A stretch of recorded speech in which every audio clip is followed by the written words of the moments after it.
This next position is taken from the game of a student of mine, Gardner. Lee is a very, very talented young chess player. He actually recently won the Pan Am Games, which is a big tournament, and he got a full scholarship for 4 years at Texas University, which he's very excited about. He's a wonderful human being, a very, very talented chess player, and we've been doing a lot of work on his games, noticing psychological themes, trying to improve upon certain chess ideas. He had the black pieces in this position, and his opponent played h4. And somehow at this point, Lee decided that his position was very bad. Now, it's easy to notice that white is pressuring black. White has a little bit more central space. White was playing h4, looks like a very aggressive move. Maybe he wants to play h5, h6, he wants to attack.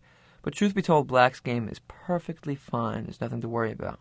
But what happened to Lee here is that he couldn't figure out what to do. He saw that if knight g6, the guy was going to play h5. He saw that the guy was pushing him back. Lee decided that his position was very bad. He made a materialistic judgment. This is a very interesting tendency that he has, and I think we could all learn from it.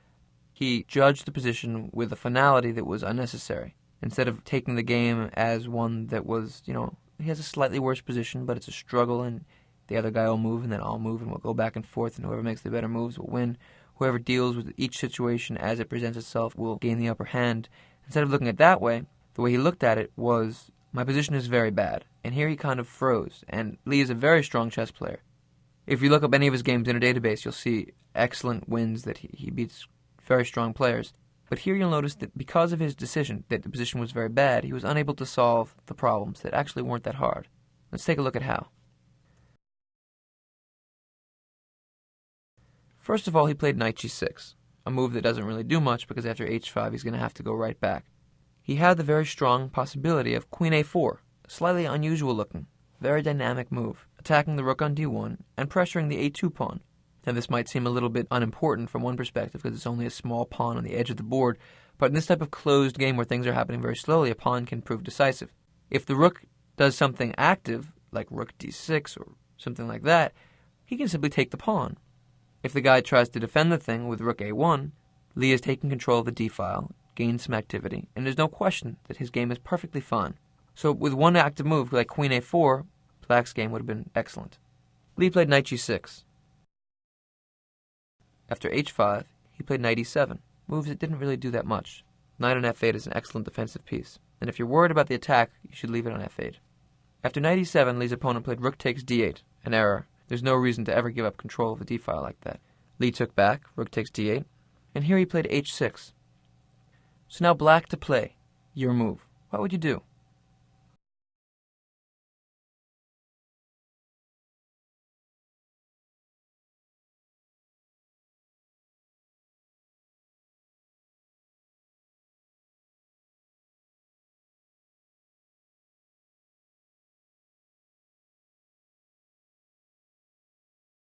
This is a perfect example of how somebody can get frozen by thinking their position is worse than it actually is. By making a final judgment, like, oh no, I'm lost, or I'm much worse, or I'm busted, as opposed to I'm simply playing chess. If you look at it from here, Lee has control of the d-file.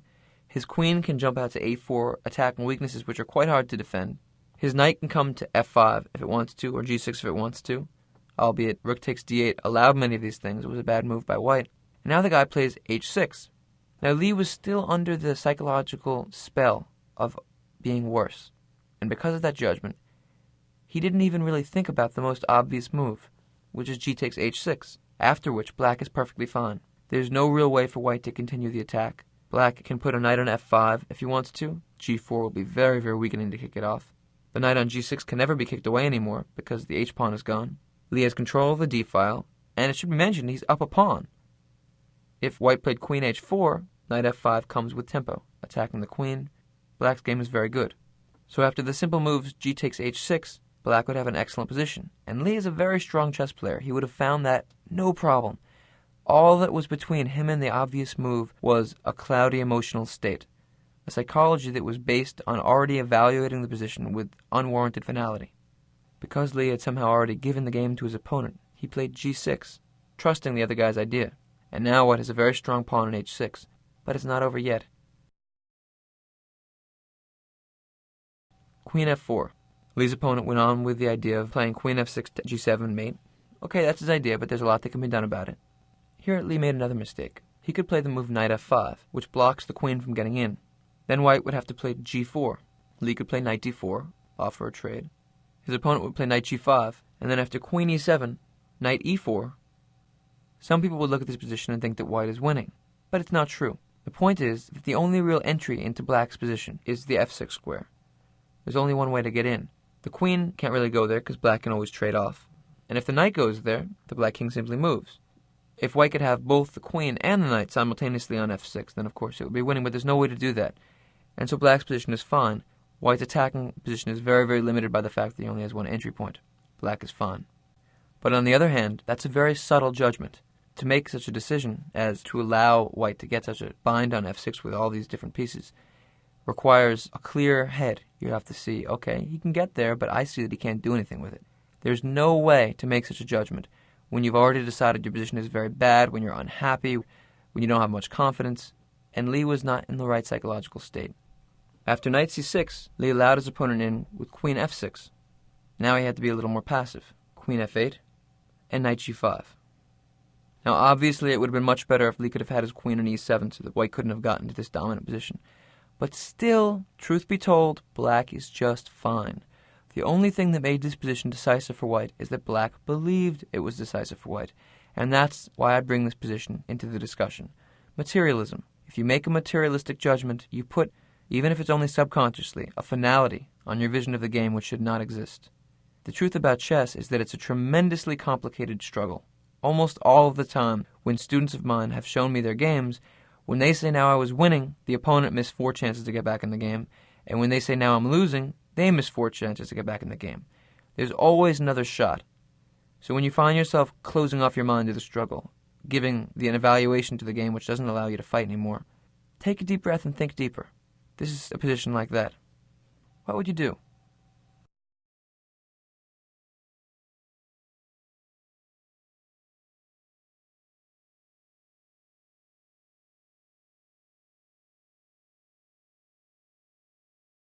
If you judge this position with a clear head, what you would see is that although white's pieces look very, very strong, and believe me, they do, I know it.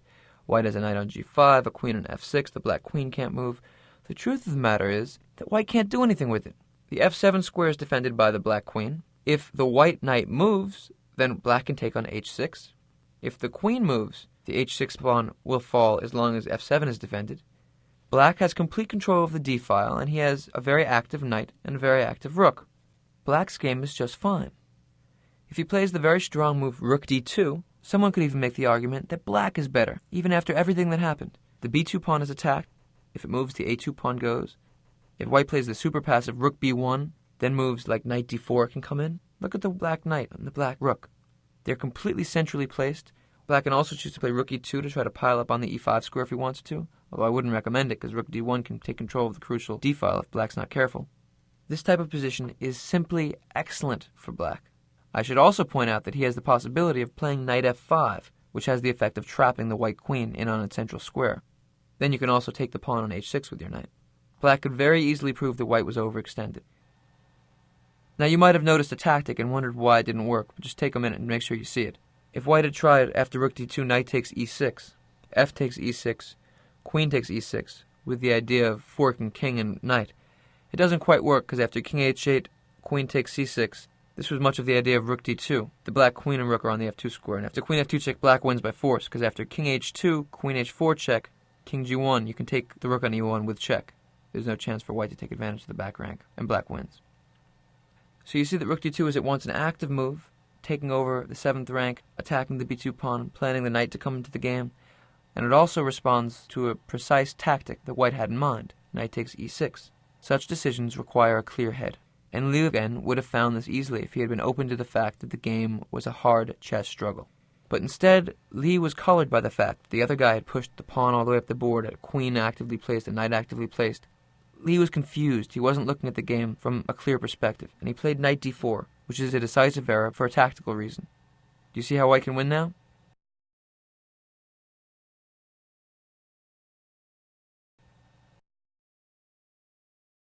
After knight d4, white played the very strong tactic knight takes f7, and now black really is in trouble. He can't take back the knight because the rook on d8 hangs. And after rook d7, knight g5, Black's best shot will be to play queen takes f6 check, trade off queens and try to hold the endgame, but he's still in very big trouble there. Lee played queen takes h6, knight takes e6, and after knight f5, white has a winning move. Try to find it. Do you see what it is?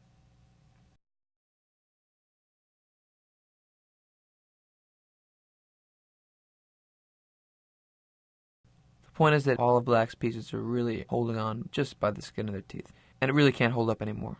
But the most vulnerable piece is the queen on h6, which is defending mate on f8. So I can force it to leave by playing g4. If the in-between move rook f7, then queen d8 check obviously wins.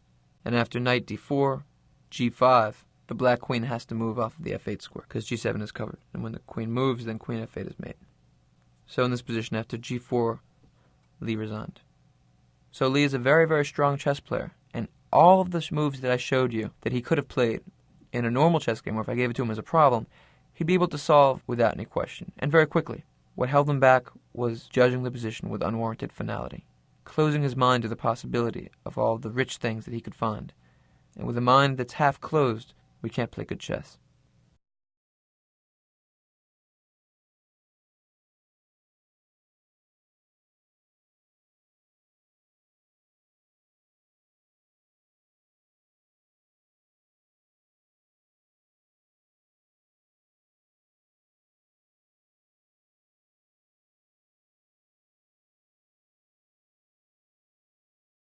The point is that all of Black's pieces are really